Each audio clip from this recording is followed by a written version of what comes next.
Baiklah, Assalamualaikum warahmatullahi wabarakatuh. Perkenalkan, nama saya Yeni Ika Sapitri, NIM 18043022. Baiklah, di sini saya akan membahas tentang penjualan cicilan dari soal 1 tugas minggu sebelumnya. Sebelumnya, saya akan menjelaskan tentang apa itu penjualan cicilan atau penjualan angsuran. Penjualan angsuran adalah penjualan barang atau jasa yang dilaksanakan dengan perjanjian di mana pembayaran dilakukan secara bertahap atau berangsur. Biasanya pada saat barang atau jasa diserahkan kepada pembeli, penjual menerima uang muka sebagai pembayaran pertama dan sisanya diangsur dengan beberapa kali angsuran. Dalam penjualan cicilan ini terdapat dua metode dalam pengakuan laba kotornya. Yang pertama, laba kotor diakui pada saat penjualan. Yang kedua, laba kotor diakui sejalan dengan penerimaan kas. Selanjutnya, di sini saya akan membahas soal 1 pada tugas minggu sebelumnya, yaitu PT Osaka telah membeli sebuah tanah di daerah Jakarta dengan harga perolehan 170 juta. Di samping itu, PT Osaka juga membayar biaya-biaya lainnya seharga 10 juta.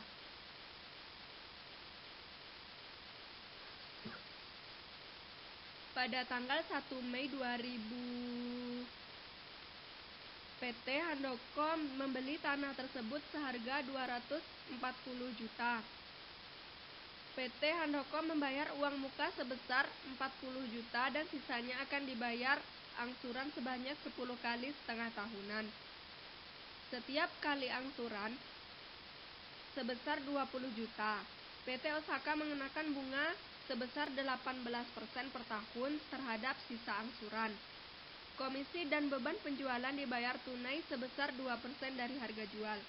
Periode akuntansi perusahaan sama dengan tahun fiskal.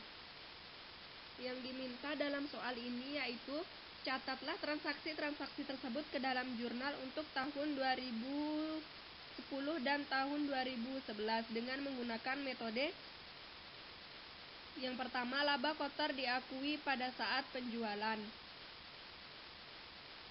Yang kedua, laba kotor diakui sejalan dengan realisasi penerimaan kas.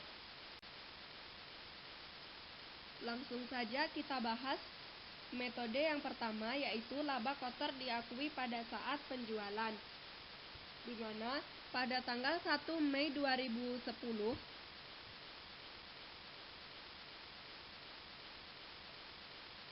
jurnalnya adalah debit piutang usaha angsuran sebesar 240 juta karena PT Handoko tersebut memperoleh tanah seharga 240 juta di sisi debit.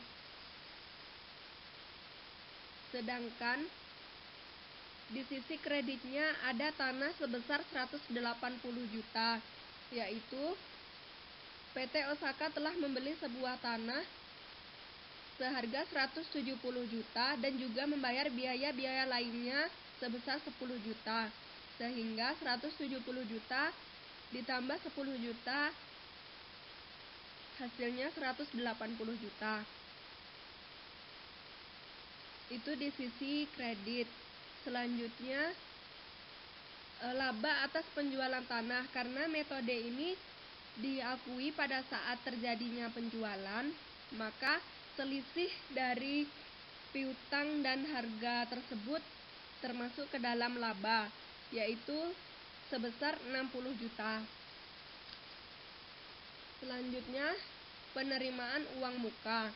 Karena PT Handoko tersebut telah membayar uang muka sebesar 40 juta dan sisanya akan dibayar angsuran.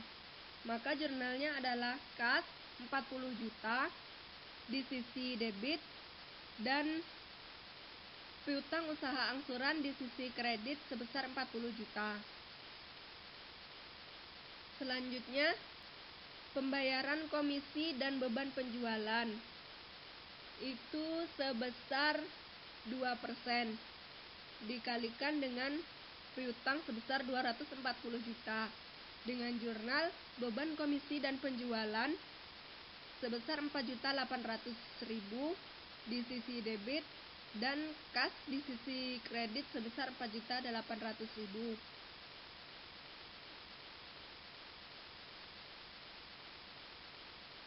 Dan pada tanggal 1 November 2010 itu dibayar angsuran yang pertama dengan bunga 18%, di mana 6 dibagi 12 karena 6 bulan dari bulan Mei, 1 Mei sampai 1 November, 6 bulan dibagi 12 dikali 18% karena dikenakan bunga, dikalikan dengan 200 juta sisa dari angsuran cicilan tadi, yaitu piutang usaha angsuran sebesar 20 juta dan pendapatan bunga sebesar 18 juta di sisi kredit dan kas yang diterima yaitu 38 juta. Selanjutnya, pada tanggal 31 Desember 2010, jurnal penyesuaian untuk bunga yaitu piutang bunga di sisi debit sebesar 5.400.000 dan pendapatan bunga di sisi kredit sebesar 5.400.000. Ini didapat dari 2 bulan dibagi 12. 2 bulan ini dari bulan November dan Desember dikalikan 18% bunga tersebut dan 180 juta sisa dari angsuran. Realisasi laba kotor ini tidak ada jurnal karena laba kotor ini diakui pada saat terjadinya transaksi penjualan. Selanjutnya, ayat jurnal penutup pada akhir periode laba atas penjualan tanah tersebut tadi adalah sebesar 60 juta dan pendapatan bunganya sebesar 23.400.000, beban komisi penjualan di sisi kredit sebesar 4.800.000, ikhtisar rugi laba di sisi kredit sebesar 78.600.000. Selanjutnya, pada tanggal 1 Januari 2011 kita catat jurnal pembalik, di mana di sisi debit pendapatan bunga sebesar 5.400.000 dan di sisi kredit piutang bunga sebesar 5.400.000. Selanjutnya, pada tanggal 1 Mei 2011 penerimaan angsuran dan bunga yaitu 6 dibagi 12 dikali 18% dikalikan dengan 180 juta sisa dari piutang angsuran tadi dan diterima kas sebesar 36.200.000 di sisi debit, piutang usaha angsuran sebesar 20 juta dan pendapatan bunga sebesar 16.200.000 di sisi kredit.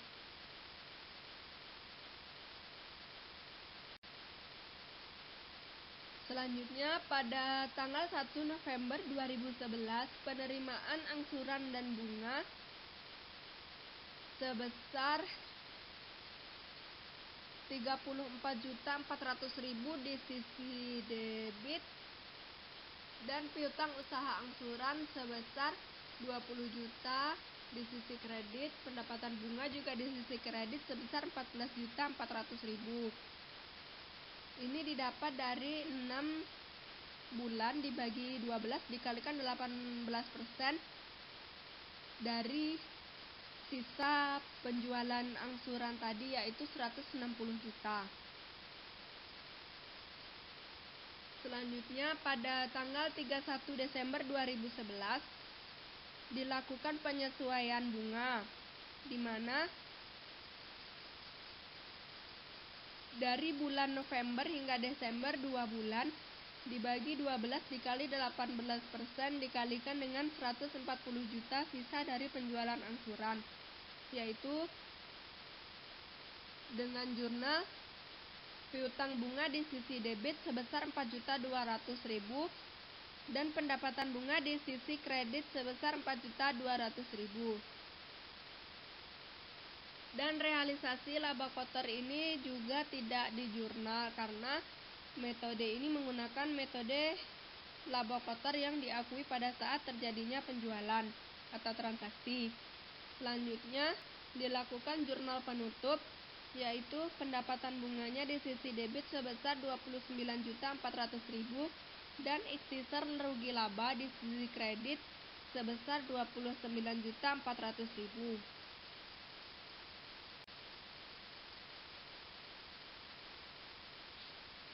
Selanjutnya, dalam metode yang kedua yaitu laba kotor diakui sejalan dengan penerimaan kas.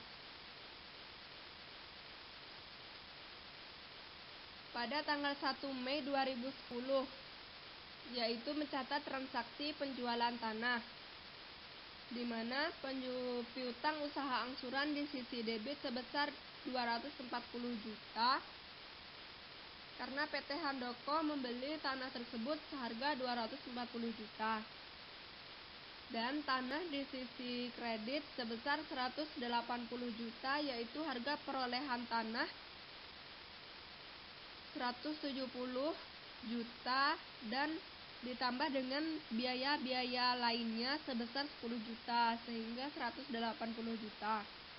Sama seperti metode sebelumnya.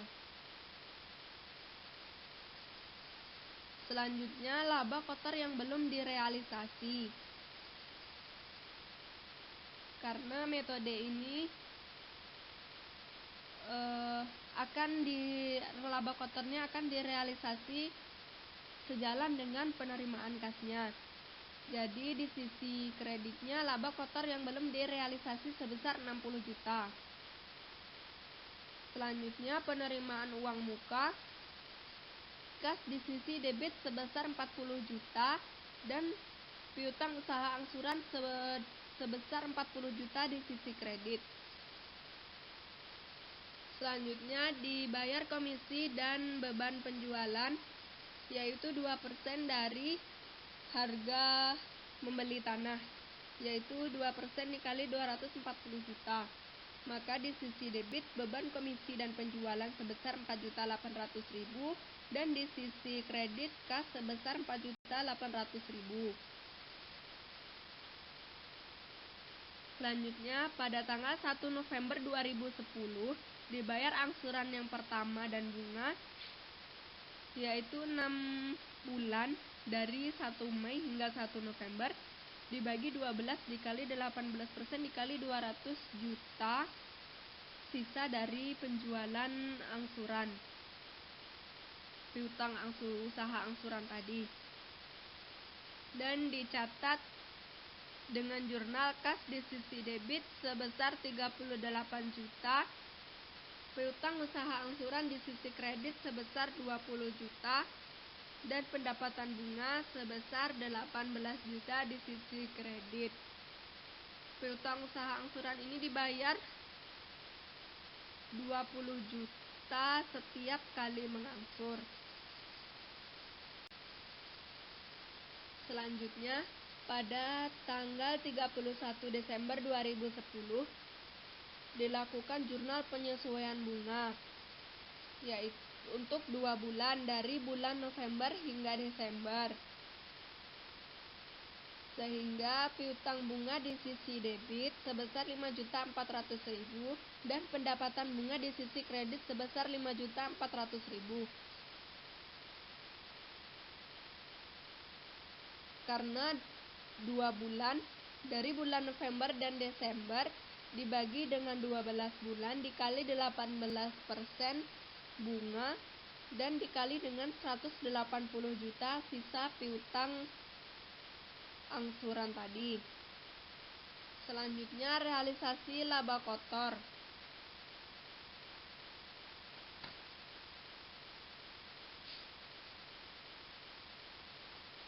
Realisasi laba kotor ini untuk mencari laba kotor yaitu penjualan dikurang dengan harga pokok, di mana penjualannya sebesar 240 juta dikurang dengan harga pokoknya 180 juta, sehingga didapat hasil 60 juta. Untuk mencari persentase laba kotor, maka laba kotor yang belum direalisasi dibagi dengan penjualan angsuran dikalikan dengan 100. Jadi laba kotor yang belum direalisasi tadi sebesar 60 juta dibagi dengan penjualan angsuran sebesar 240 juta dikalikan dengan 100, maka hasilnya 25%. Jadi laba yang direalisasi pada saat penerimaan piutang yaitu persentase laba kotor dikalikan dengan kas yang diterima dari piutang usaha angsuran, yaitu 25% dikalikan 60 juta, sehingga mendapatkan hasil sebesar 15 juta. Jadi, untuk mencatat jurnalnya, laba kotor yang belum direalisasi di sisi debit sebesar 15 juta dan laba kotor direalisasi di sisi kredit sebesar 15 juta. Selanjutnya, ayat jurnal penutup, yaitu laba kotor direalisasi di sisi debit sebesar 15 juta, pendapatan bunga di sisi debit sebesar 23.400.000, beban komisi dan penjualan sebesar 4.800.000 di sisi kredit, dan ikhtisar rugi laba di sisi kredit sebesar 33.600.000. Selanjutnya, pada tanggal 1 Januari 2011 dilakukan pencatatan jurnal balik, yaitu pendapatan bunga di sisi debit sebesar 5.400.000 dan piutang bunga di sisi kredit sebesar 5.400.000. Selanjutnya, pada tanggal 1 Mei 2011, penerimaan angsuran dan bunga, yaitu kas sebesar 36.200.000 di sisi debit, piutang usaha angsuran di sisi kredit sebesar 20 juta, dan pendapatan bunga di sisi kredit sebesar 16.200.000. Ini didapat dari 6 bulan, dari bulan November sampai 1 Mei, dibagi dengan 12 dikali 18% bunga dikalikan dengan 180 juta dari sisa piutang usaha angsuran.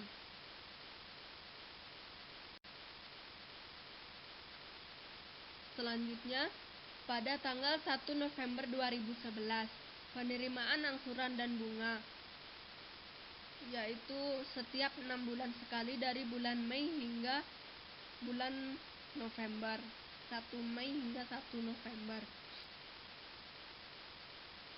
Jadi 6 bulan dibagi 12 bulan dikalikan 18% dikali dengan 160 juta sisa dari piutang usaha angsuran tadi, sehingga didapat kas di sisi debit sebesar 34.400.000 dan piutang usaha angsuran di sisi kredit sebesar 20 juta dan pendapatan bunga di sisi kredit sebesar 14.400.000.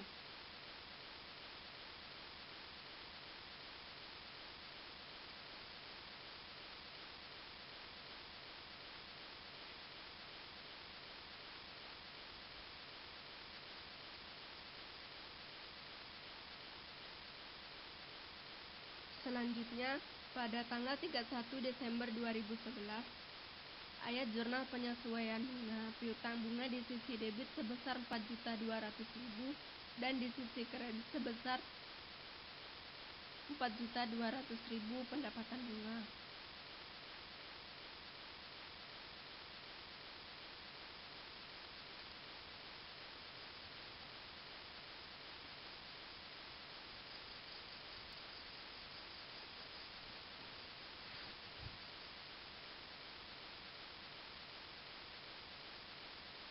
Selanjutnya, realisasi laba kotornya di sini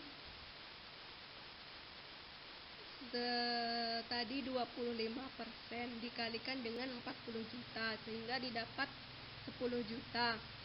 Dengan jurnal laba kotor yang belum direalisasi sebesar 10 juta di sisi debit dan laba kotor direalisasi di sisi kredit sebesar 10 juta. Selanjutnya dilakukan jurnal penutup. Dengan laba kotor direalisasi sebesar 10 juta di sisi debit, pendapatan bunga di sisi debit sebesar 29.400.000 dan ikhtisar rugi laba di sisi kredit sebesar 39.400.000. Demikianlah hasil pembahasan dari soal 1. Mohon maaf apabila ada kesalahan atau kekeliruan dalam penyampaian. Saya minta maaf. Wassalamualaikum warahmatullahi wabarakatuh.